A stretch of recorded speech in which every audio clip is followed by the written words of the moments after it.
Good morning and welcome to another broadcast of Gather at the River. Good to have you with us this morning. Trust you're having a wonderful week and looking forward to the start of June. Only a few weeks away from June, which is another amazing thing to think about. I was thinking, we've been doing this for 2 months. You believe it? It's gone quick. I've enjoyed it. Yeah, I will yeah. say that. And the fact that people are still watching it after 2 months, I think those are kind of some amazing stats that you look at that. But I think really and truly it tells me just how hungry people are, to assemble together. Mm-hmm. So it becomes kind of second best from that standpoint. If we're not assembling, well, let's do that. But then the other thing, how hungry people are for the truth. Yeah. Just give me the truth. Yeah. Yeah. Well, it's been, when I got the idea over 2 months ago now, the whole thing was birthed out of the fact that we were not going to be allowed to have church, have people here. And we were trying to think about different ways we could communicate with the body of Christ versus trying to send a letter out every week. Right. We had a lot of people that really aren't that locked into emails. And so we thought this would be a good way that we could, it would not be a regular worship service, a Bible study. We could have some fun, which was really the goal behind it, give you something to laugh about. So, but yeah, with this is our 2 months into it. This is pretty amazing. But yeah, next week will be in June. Yeah. And well, this will air the 29th of May. So Monday we're there. It is June the 1st. Yeah, and Wednesday of next week, Cindy and I will celebrate 42 years. Well, that is fantastic. Yeah, no, it's amazing. You're talking about time flying. And Austin, I always remember your anniversary because it's the same day as Austin and Allie. That's right. Yeah, that's right. And we have coming up John and Kess Helms. Yep. Be getting married a week from tomorrow. Saturday, June the 6th, John and Kess got a small wedding here due to some health issues within the families and social distancing because of that. But then they've got a nice reception, outdoor drop-by reception planned for people for that. So happy for John and Kess. Yeah, Excited it'll be great for them both. And so they'll be, I think, live streaming the service. They are. So you'll be able to watch the wedding ceremony, which will be great. So good for them. Yeah, June 21st, Father's Day. So that'll be in the month of June. Looking forward to that. And this coming Sunday, Graduate Sunday. Yes, 3 graduates. So excited for them. I hate the way their senior year ended from a school standpoint. Yeah. But when we brought them up last week and interviewed them, I was impressed as we had Jeb and Myra here. They're taking the situation, they're making the best of it. Right. They're looking forward, not dwelling on the past and things behind. And so I'm excited that we're able to honor them and their parents here this Sunday. Yeah, no, it'll be a good day.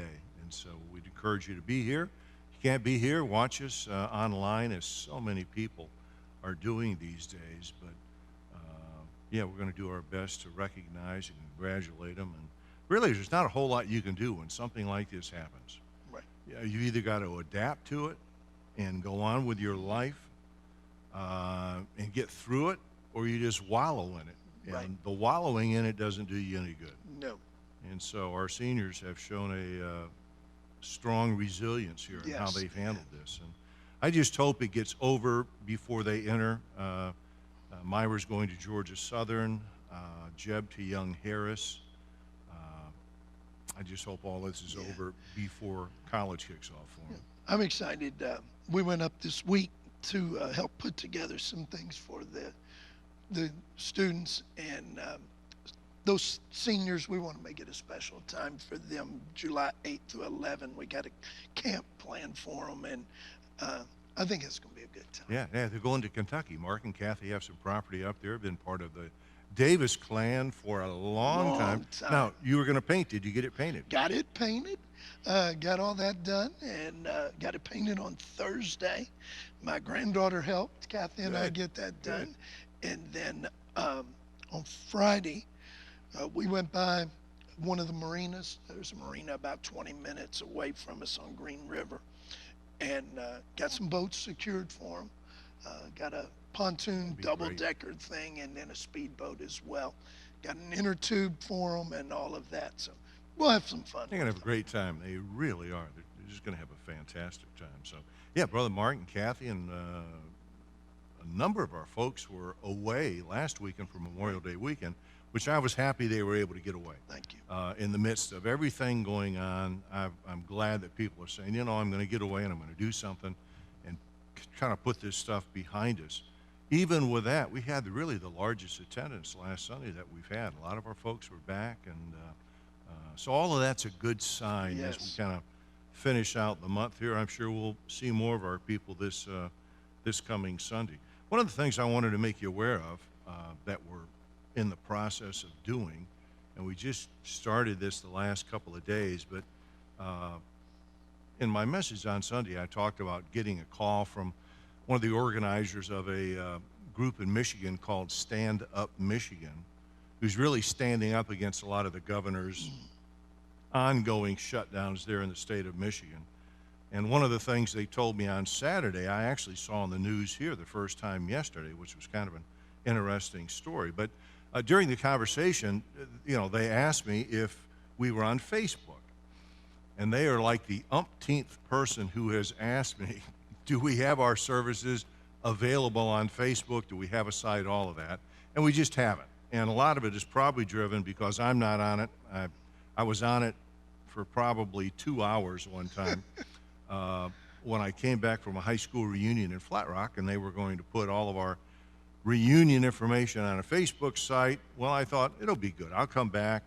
By the time I signed my name up and joined it, it seemed like in 30 minutes I had 90-some people that wanted to be my friend. Right. And I thought, I don't have time to respond to 90 people or anything else. So I quickly asked my youngest daughter to get me off of Facebook.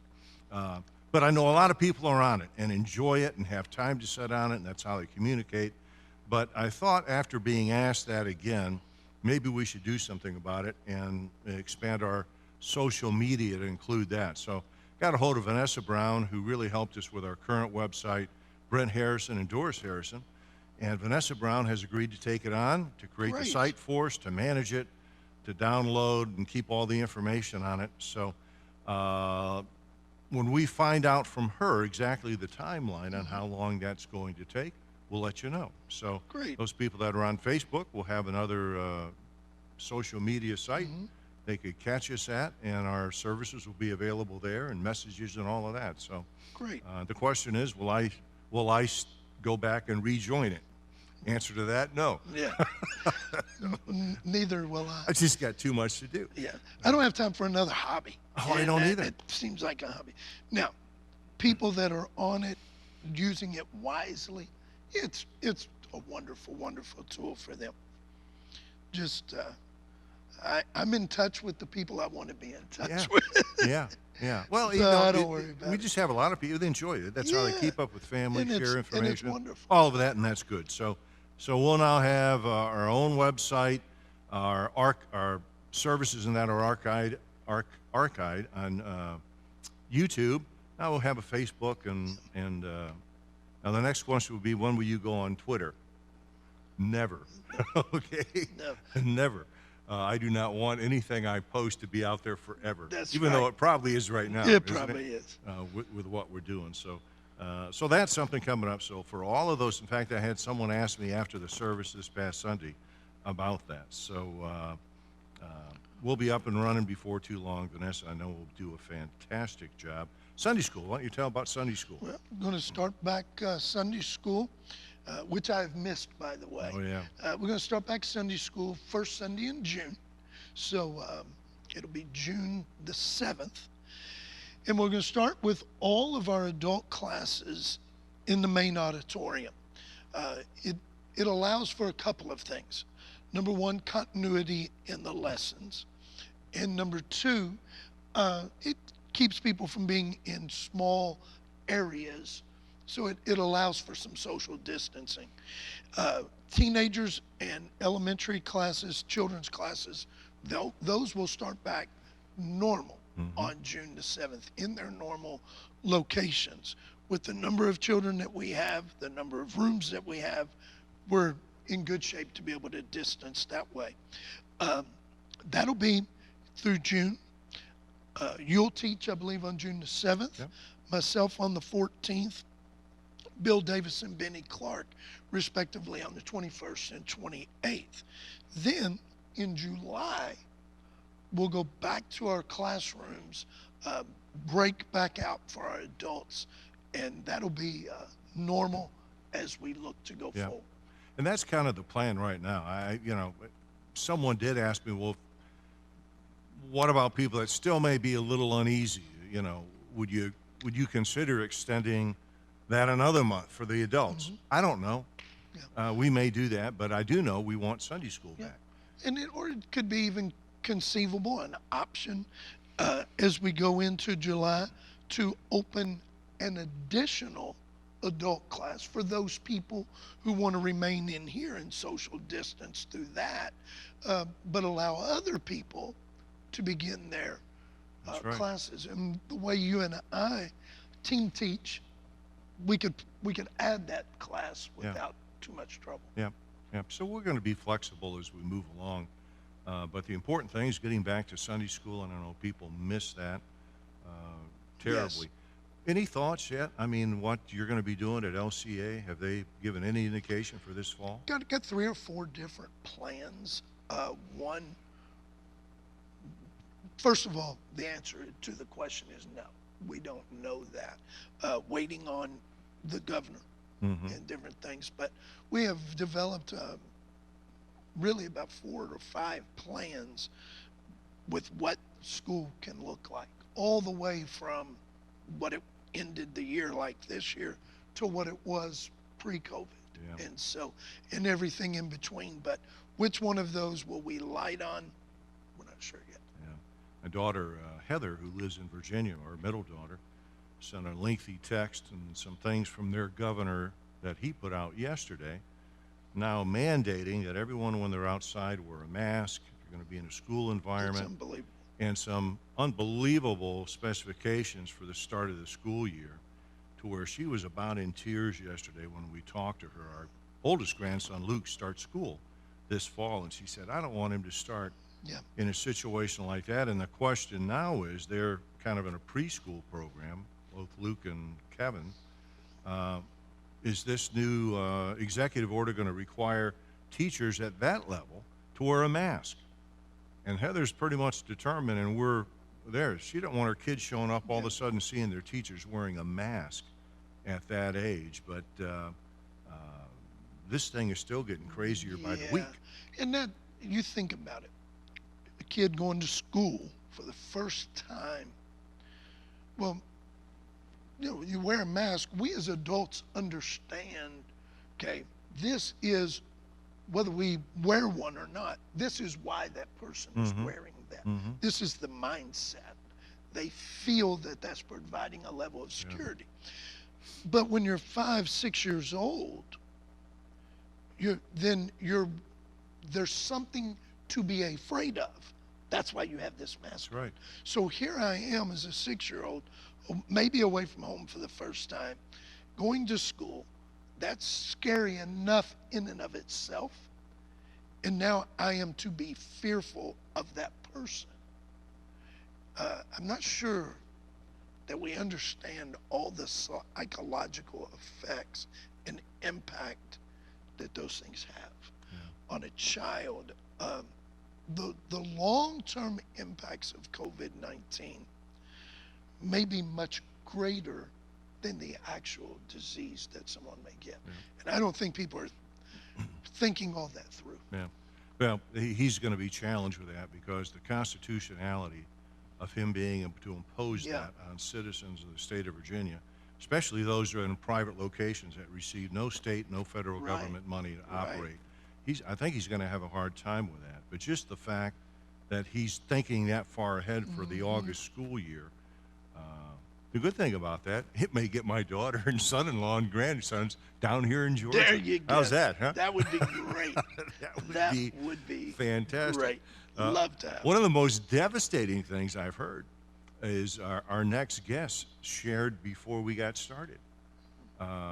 Who, believe it or not, I forgot all about this. It did not ring a bell, but if I would have remembered that he was an Ohio State fan, Wouldn't have had him on the yeah, I don't guest. think he'd be on today. Right. but the fact that he is, and he told us that he had already heard that the University of Michigan had canceled their football season. Yeah. I have not heard that yet. Trust our guest; he's an honorable man. Yeah.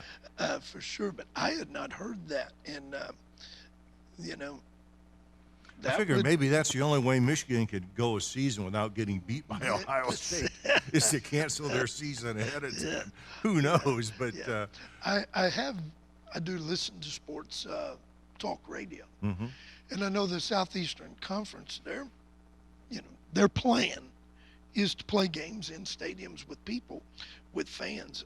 But again, that may be easier said than done right now. But that's what their plan is on. This will air on Friday, May the 29th. That's the plan as of May the 29th for the SEC.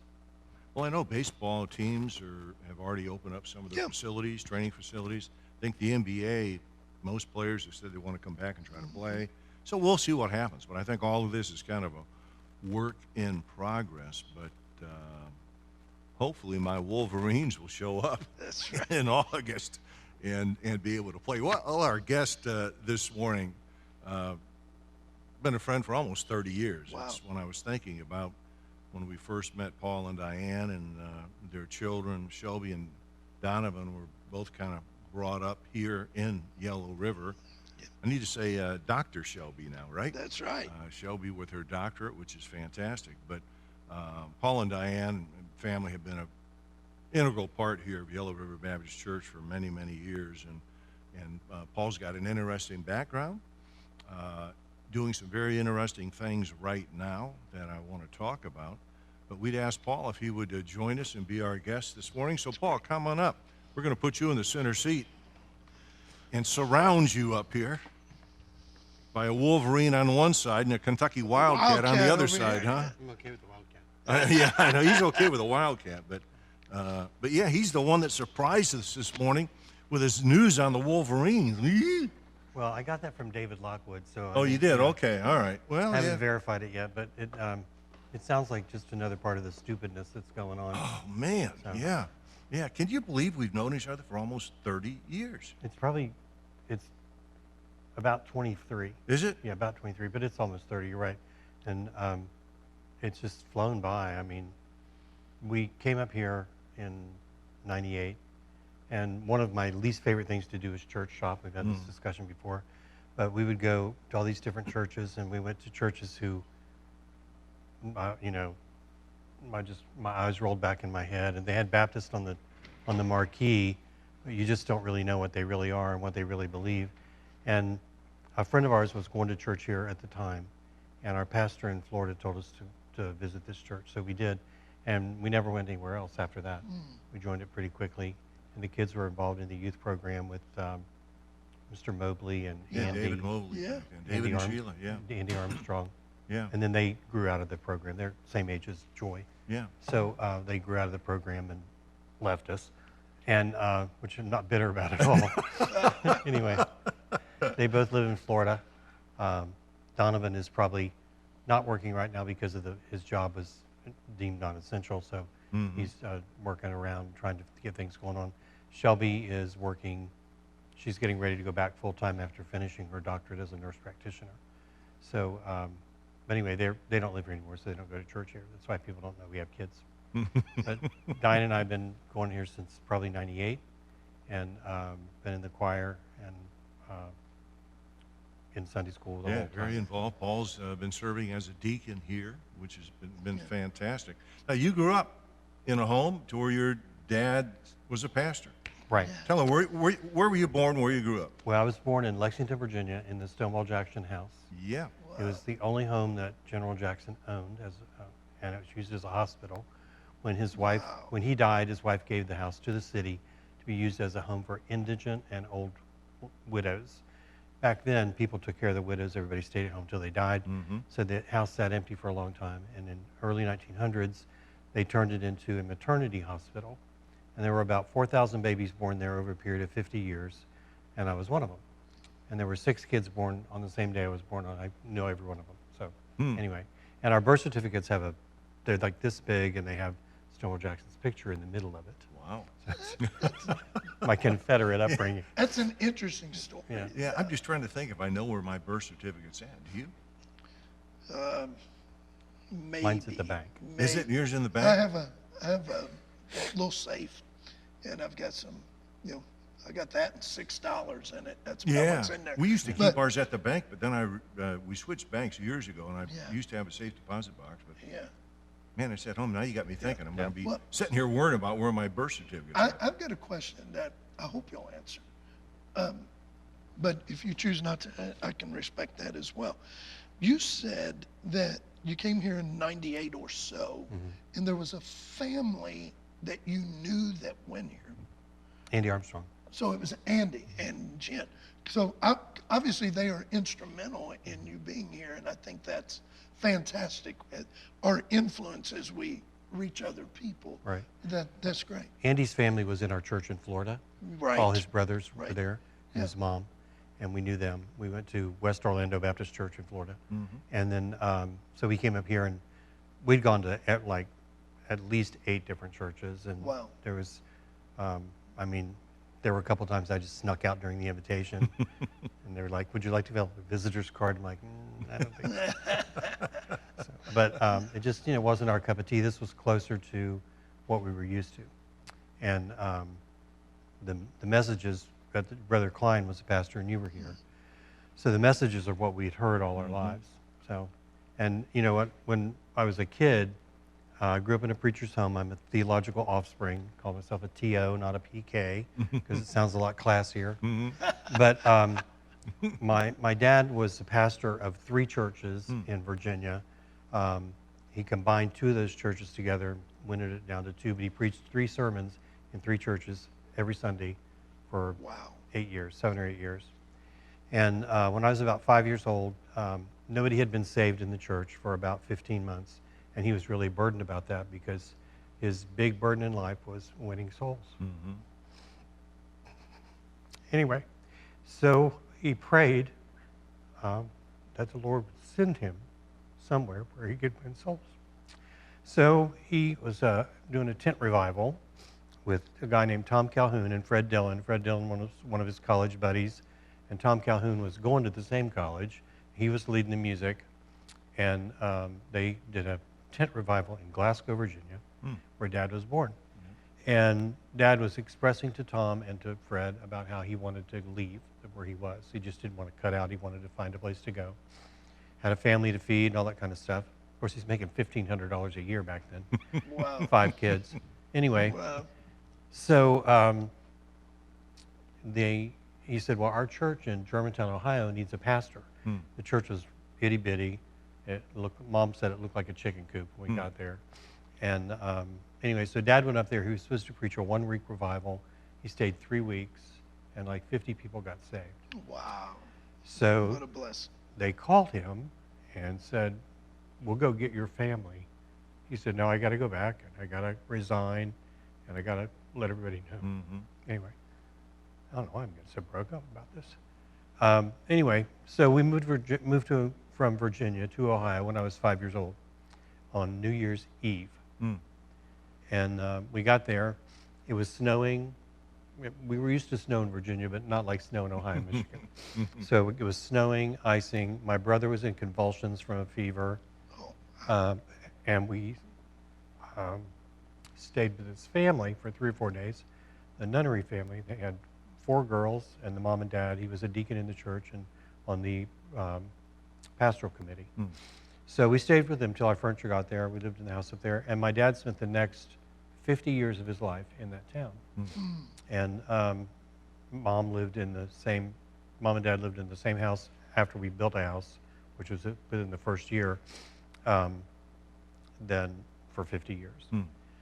So anyway, there are countless people who were brought to the Lord just through his ministry. And it was a very small church at the time, had about 113 members.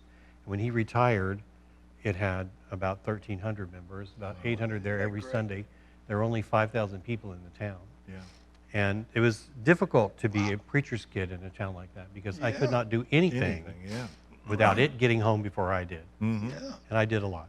Yeah. So it was an idyllic upbringing that I didn't realize I had. Mm-hmm. I was talking to a friend of mine one time about how that, we were talking about songs and people in the church that had died and different things like that, and what our mothers brought to dinner, to Sunday dinners and that kind of thing. Because her mom always brought a certain thing, my mom always brought a certain thing. Mm-hmm. And she said we had an idyllic childhood. We just weren't aware.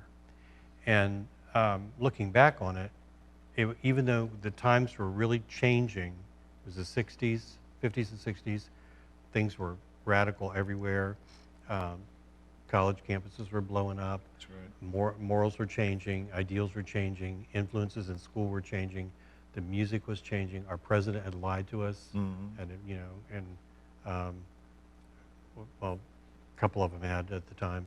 The war in Vietnam, all that kind of stuff. This is a very difficult time to be a preacher's kid, Mm-hmm. I thought.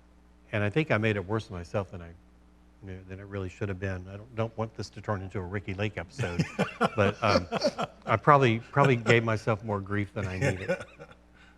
But it was kind of hard to grow up there with the restrictions that we had, because this was back when Baptists were really Baptist, So your dad was what we would call independent, right? He wasn't affiliated with any sort of He was denomination. originally a Southern Baptist preacher, Mm-hmm. and when the Southern Baptist Convention sent a representative to the World Council of Churches in Uppsala in 1967, he was like, I'm out of here.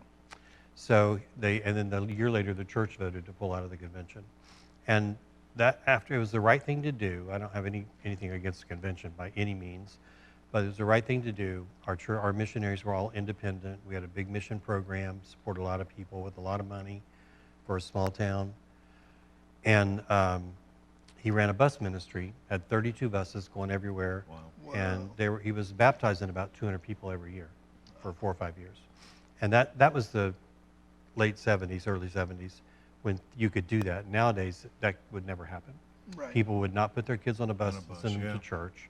Yeah. People would not, these kids would stay all day. They'd come Yeah. to church, they'd have lunch, they'd have children's church after church, and then they'd take them home, in the afternoon. And they were from miles away.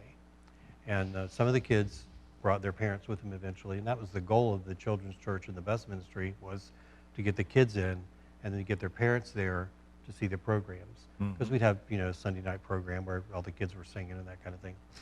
And I think actually my wife came to church on the bus, and then her parents came later. Yeah, that'd be hard to do today. Churches today, Wouldn't happen. very few even want to have a van because of the liability. yeah. And the insurance requirements, all of that. Well, and these buses were old school buses that could barely get around. Sure. They just scraped off the school name and painted Yeah. First Baptist Germantown on there and kept going. Yeah. And we'd take them to church camp and everything else. So, Well, but our church is different in that, we have a number of people who willingly volunteer to help out, right. variety of things. But I think most churches today would have a hard time doing that. Yeah, absolutely. Finding people to drive buses that Right. wanted to hang around during the day to take care of the kids and other things like that. They probably Right. wouldn't want to do that. You think about 32 buses. It's 32 drivers. You got to have other adult Two workers supervision at on least, there. 2 workers on Yeah. every bus. You're getting 100 people easy to do it. And I admire their dedication. They're giving up all day on Sunday. And then you've got to have probably a full-time bus worker who's organizing routes. We had a and bus visit- pastor. Yeah. And possibly a full-time mechanic to We keep did. 32 old buses going. Oh, yeah. Well, we had a guy named John Calhoun. The Calhoun family was very instrumental in the founding of the church. We've remained friends. His daughter and nieces are still good friends of mine. And their dad was a pastor as well. Their mom was my piano teacher. And our lives are just really intertwined. And anyway, but John Calhoun owned a big piece of property with a barn on it, and that was the bus barn. Yeah. They put in a gas tank, which is the EPA would probably have a cow now. It's a different day. It's a Joe. totally different world. Yeah. Yeah. And Yeah. Dad, there were 5 kids when we moved to Ohio. My brother was 10 months old, and my older sister was about 16 or 17. And they paid him $98 a week, which was what the factory workers made in Ohio at the time. So it wasn't like we were poor. My sister will tell you that we were very poor. So, but we were not poor. She just didn't like the shoes we got. Now, is she one of your sisters that watches our broadcast? Yes. Okay, so she'll hear that Right. comment. Yes, she will. So, she will not wear brown shoes to this day because she always had to wear brown shoes. Okay. Anyway, so yeah, there are 5 of us. I have an older sister named Judy who's 80, a sister named Zola, who's named after my mother's best friend, who is 71. My brother Charlie is 75. I'll be 68 next month. And my brother Alva, who was named after my uncle, would have been 63 on his birthday, but he passed away. Yeah. So anyway, I remembered I was on the counting committee at church for some reason. Probably because I didn't want to go to Sunday school because I'm like the teacher. I don't know. I'll help out, that kind of thing. So I was on the counting committee, and I knew what Dad made, and I knew what he put in every week. And we never went hungry. We never wanted for anything. I've always felt like my clothes were just as good as everybody else's. As a matter of fact, the striped sweater you wear in that picture with you? Oh, and yeah, brother? yeah. I had one of those. Did you have one of those? Yeah, yeah. That was a hand-me-down from the couple's son whose house we were in that night. Yeah. That was a Gary Treadway sweater. I love that sweater. Yeah. Now, but a lot of things unusual about that story. But the fact that your dad stayed at the same place for 50 years, because that doesn't happen anymore. No. Used to be the case. Guys would go to a church, they'd stay there, they get locked in. They weren't looking for, okay, now how do I go from this church if I can't build it to a bigger one to a bigger one? 50 years in the same place, that's hard to do today. Yes. When we moved there was one building. They had moved out of the storefront building in downtown. They bought a big piece of property before we got there, and they had a building on it that was hideous. It looked like a bomb shelter kind of thing. It was brick, had roll-out windows, real low roof, and it literally looked like a chicken coop. That's why my mom said that. Well, my dad developed a plan to add a new sanctuary, or he never called it that, he called it an auditorium, and with this Sunday school classes underneath, which was 2 stories, and he built that in '64. And they sold church bonds to raise the money. Right. Yeah. And this guy came to church, and in 62, and I was a really small kid. I was real little, got beat up a lot, know what the inside of a locker looks like, all that stuff. Anyway, so Bottom of a toilet. Inside No, that of a locker and the bottom of a toilet. that never happened. That never happened. Call that a swirly for those that are watching. That's it. That part, I do know what the inside of a locker looks like, but I was never serving. Anyway, but I was like 37 pounds in the first grade. It's just just really little kid. Anyway, so where was I going with this? Church bonds. The church bonds. So this guy comes to church. His name's Fred something or other, and he's the bond salesman. And he's given this whole spiel about people buying bonds. And these are people who never invested. They didn't understand investing. But church bonds actually could make them money. And it was a good investment. It raised money for the church. Everybody paid it back. They made money off of it. Everybody made money. It was a pretty good deal. So he said, he was trying to explain to them the timeline of 5-year bond, 10-year bond. He said, like, this kid down here is in the first grade looking at me. I was 10 years old. I'm like, dude, I'm in the 4th grade. So that was just one of those little things about being little that you remember. Now, when did your dad retire? What year? Well, he retired from the pastorate in '82, I think, because we have congenital heart disease in our family. I have coronary artery disease, and so does he. So did he. So he had his first heart attack in '71. He was 49 years old. Had bypass surgery in 1980, and had a total of 12 heart attacks before the last one got him. And he always said, I want to be walking down the hall when I die. And sure enough, he was walking down the hall and dropped dead. And my cardiologist says that is the way to go. Yeah. So mine is, and people have heard me say this. The last words I want to hear is "nice putt." Yeah. Right. But he died at 80, almost 89. And his father lived to be 91. His mother lived to be 86. And my mom's family lives forever. So she was 96 when she died, and her mom was 89 or something like that. And her dad grew his own, rolled his own, chewed his own, brewed his own, and drank his own, and lived to be 85. Wow. So, wow. So that didn't kill him. no. But they literally, my mother's family, she was the baby of like 15 kids, and they literally raised everything they ate, and on a farm in Virginia. My dad's family, he was a working man. He worked at a brickyard, so they had 8 kids. So I had a slew of relatives, for family reunions and Now stuff. you were in the Navy, right? Yes, I was in the nuclear power program. Wow. Still glow in the dark. I don't know that I knew you were in the Navy, Paul. Yeah. I actually taught school the whole time I was in the Navy. So it just, I want to. it was Peace Navy. It was Admiral Zumwalt's Navy. I had a beard. We had the weird uniforms. They got rid of the Cracker Jacks uniform and everything. And it was not really the Navy like it is today. I want to run back to one thing you said. Your dad retired from active pastoring when he was 82. Is that correct? No, in 82. In 82. He was 60-something. Okay. He was 63, I think. And the doctor said you can't pastor a church anymore, basically, and it was killing him. So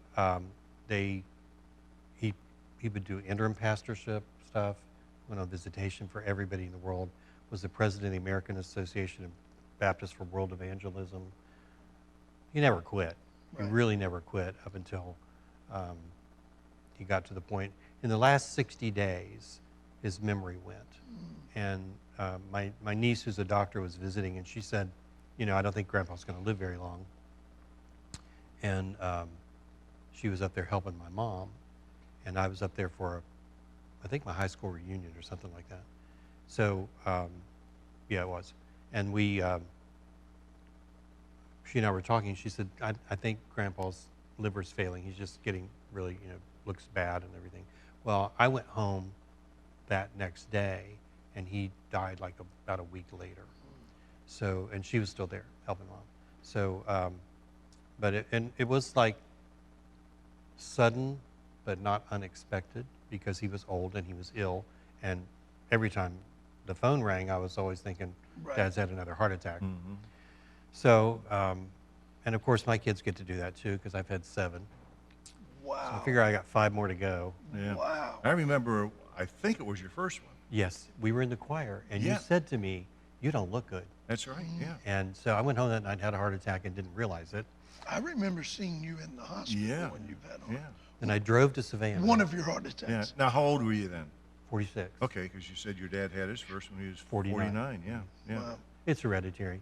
My grandfather, my grandfather had other kinds of health problems, but he had strokes more than heart attacks, and he started them early and kept going, and lived forever. I think the news for anyone watching this is when I tell you you don't look good, Yeah, go to Go the to the doctor. hospital. you better go to the hospital and see a But doctor. I'll never forget that. Do I get my doctorate because of Well, that? well Dr. here's the thing, Priestman? though.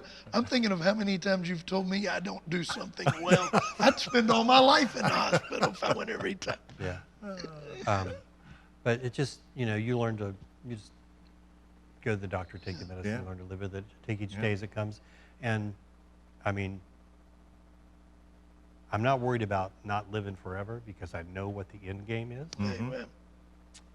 And I look at what Esther said in the Bible. If I perish, I perish. Perish, yeah. So, but, and I'm just, really grateful that the Lord saved me. Yeah. Because I got saved very early, and I don't know how long this is supposed to go, or I feel like I'm rambling, but that's pretty not unusual.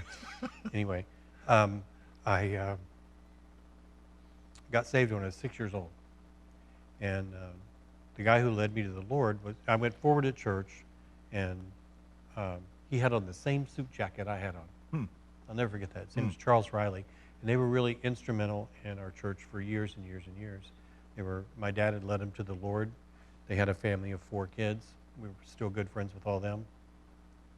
And Rick, walk me through the Romans road. Hmm. And I understood it at the time, and I accepted Jesus as my personal Savior at the time. I don't think I lived it all the time, because what's a 6-year-old really know about sin? Mm-hmm. But I really think I got saved.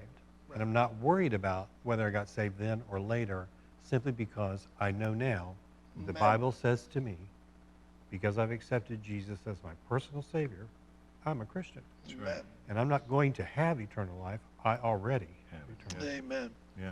So I'm Yeah. I'm Name's grateful already for that. written there. Right. Already written in it. Now, how long have you been doing your blog? He's got a blog called the Red Neck Latte. You need to look it up and read it, because it is just as entertaining and informational as you'll ever get. When did you put that together? In October of 2009, Okay, so it's been around Right. for a while. Wow. I started writing for myself early on. And we were in Florida, living in Florida. My brother-in-law was the music director at the church. He was too cheap to buy a cantata. Hmm. He said, I got 5 songs, I need you to write a play. And I'm like, so I started doing that. So I started writing plays for him, and I wrote about 4 or 5 of those. And we were involved in the drama program there and the music program. And then my niece and her cousin, who's her mom's, my sister-in-law's niece, started a blog called Momming It Up. Hmm.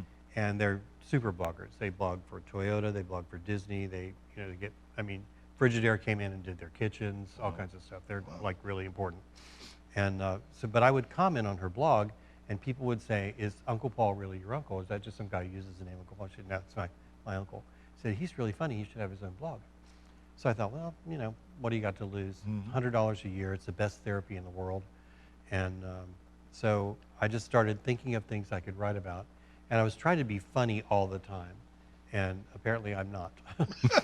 So, and at first it started off in one direction. And my real goal was to get recognized enough to get my book published, which is never going to happen. Yeah. So I'll just, print you out a copy someday. Anyway. And, but anyway, it turned into something totally different in that it became an outlet for me to feel good about things, to feel better about myself, and just have fun. Yeah. So I'm a big reader. I love history. I love facts. Like Tuesday was Paper Airplane Day. People actually celebrate paper airplanes. I don't get it. But, in researching that, I learned that paper was invented 500 years before Jesus was born by the Chinese. Wow. Origami was invented about 400 years before Jesus was born by the Japanese, who say the Chinese say they invented it, but the Japanese really did. And every man has tried to fly since then with paper. Even Da Vinci tried to do a paper glider. And until the Wright brothers got off the ground with a plane, which was part paper, they could glide off the side of a hill, but they couldn't take off. So anyway, I just learned a lot. And I really don't care about the battle, or sometimes even why there was a battle. I just want to know what they were doing on the way to the battle and who the principal players were. So I read a lot about people, and I write a lot about people. And I try to, Edison said that inspiration is everywhere. And I will find things sometimes that inspire me. You preached a sermon one time called 5 Miles from Jesus. And so I wrote a blog about being 5 miles from Jesus, because 5 miles or 2 inches from Jesus is too far to be. That's right. Right. And I have an opportunity, and I don't do it all the time because my readership is varied, and I want to keep people reading. A lot of my readers are people I've known for 100 years. But anyway, but I do try to get the gospel in there every once in a while. Yeah. And I do it through like a song. Like Fanny Crosby wrote the song Blessed Assurance. Well, Fanny Crosby was blind. She was visiting a friend of hers who was playing a song and said who had gotten a new organ in her home, a pipe organ in her home. Must have been a home. Anyway, so she said, what does this song say to you? And she said, Blessed Assurance, Jesus is mine. And she sat down and wrote the song. Yeah. So, Yeah. So I'm able to share things like that. And then I do recipes, if I read a book, I'm going to tell you about it. If it's good, if it's bad, I won't say anything bad about it, because I don't feel like I should pan people. You know, I'm not there to, I'm not a social justice warrior. I don't care who you vote for. I don't care what you believe. That's all your own personal stuff. Just read my blog, leave a comment. If you like it, that's fine. If you don't, move on. Yeah. And it's therapeutic for me. There are some days when I think I'm just going to quit this. It's been 10 years and nobody cares anymore. But and Oprah will not read my book. So anyway, but no, it's Paul. If you know Paul, when you read how, and that's one of the great things writers do. Writers have an ability to write like you would know how they talk and speak, and that's how Paul writes. So you're going to get historical facts, which I love, biographical things about people, and then he will talk about things of faith. Now, when you do those things, what's your response? It's amazing. I have I have a really good friend who reads my blog every day, and I don't believe he knows the Lord, just because of what he believes in. And he always has something nice to say about it, but it's never really committal. I have a lot of friends, a lot of people, they're not friends, they're just people who read my blog, who I don't know whether they know the Lord or not, but I have some that will comment on it. About 4 or 5 people will comment on it that that the truth has touched them before. They know they've heard that song all their life, or they've never heard the story behind that song or whatever.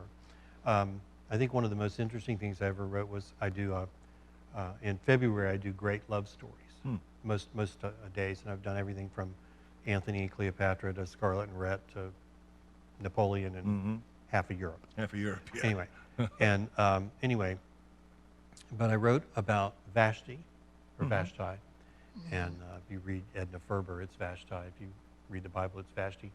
Anyway, I wrote about Vashti and about Esther, and they're just 2 amazing stories, because Ahasuerus had to have loved her at one time.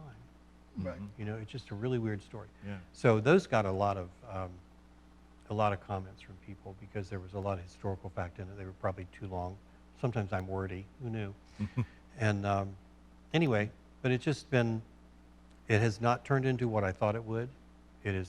Nobody's redone my kitchen. Toyota didn't give me a car. I don't get to go to Disney World. I did get some shaving stuff one time. And some T-shirts. Well, I tell you, writing is therapeutic. Yes, and it is. I enjoy doing it. I've written a lot of stuff, and I've got You have a book. my yet unpublished book, and I actually have another one about 70% finished with a business book about business principles and things like that. But I enjoy writing. I really do. I enjoy putting it down. And we've got people in our church who do that. James Thompson. James is He writes all the time. 89, right? I'm not exactly sure, but Yeah. But I got James talking to loves James write. Thompson one time because he had these wonderful stories. Yeah, I said, James, you ought to put those down. And so he does. he does. And he'll write them out, and it's just like James Yeah. as he does it. And we've got some wonderful things. But if you haven't tried it, you ought to try just putting your thoughts down. And Just journaling. Well, yeah. my sister Judy, the oldest one in the family, her doctor told her, he said, you need to journal every day. And, she's worked all of her life she worked in Christian school for 30 years and retired from that, and then went to Bowman Gray School of Medicine and worked there, which is a Baptist college. And every day she writes something down about her life or about an experience or whatever. And it's just made her feel better. Yeah. Help you don't get as lonely. You don't, and she's single. You don't get as lonely. You don't get as bored. You have things to put your mind on. And even if you're not good, which I'm probably not good, I'm not. I know I'm not Hemingway, which is good. But anyway, but even if you think it's garbage, write it down. Even if you're just going to back it all out. I do that too. You type for a while, I'm like, oh, no, that's got to go. Delete it. So, Yeah. But it's still, a therapist is $100 an hour. A blog is $98 a year. Yeah. Well, listen, thanks for being with us today. I hope this turned out to be what you wanted it to be. If not, we'll edit it. That's a good thing about this. We'll edit it. Really. No, this has been fantastic. I forgot to ask you about birthdays, though. Yeah, we got some this week. May the 31st, happy birthday to Bill Davis. June the 1st, got two on June the 1st, Jared Cook and June McCullough. And two on June the 2nd, Rosemary Comstock and Jack Hanberry. So happy birthday to all of you. And I know we'll see some of you here on Sunday, but happy birthday to you. And You know, when Doris sent the list out this week about our June birthday list, it may be the biggest list It's I've long. seen. So, It's long. so Yep. June We'll is get a 'em all popular in. month. We'll get them all in. Yeah, whoever falls Friday to Friday, we'll get them all. We'll get them all in. in and stated. Susan Lockwood's was last week, but it wasn't on the list. So give a belated happy birthday There to you Susan go. Lockwood. Thank you for Yeah, catching. they're Ohio State. We missed them deliberately then. That's it. Well, thanks for joining us today for another episode of Gather at the River. Hope you enjoyed it. Hope you have a good week, and that we'll see you this coming Sunday. Again, Graduate Sunday here Yes. at Yellow River Baptist Church. It'll be a good service. I also think our mixed, when I say our mixed quartet, there will be Jerry and Kathy and Cindy Fantastic. French and Denny are going to be singing. Well, great. I did not know that. I just saw a That'll be text from Jerry before we started this. I think they're going to do I Remember the Day. great. It'll So be that'll great. be good too. So Be thanks great. for joining us today. Have a great week. We'll see you on Sunday.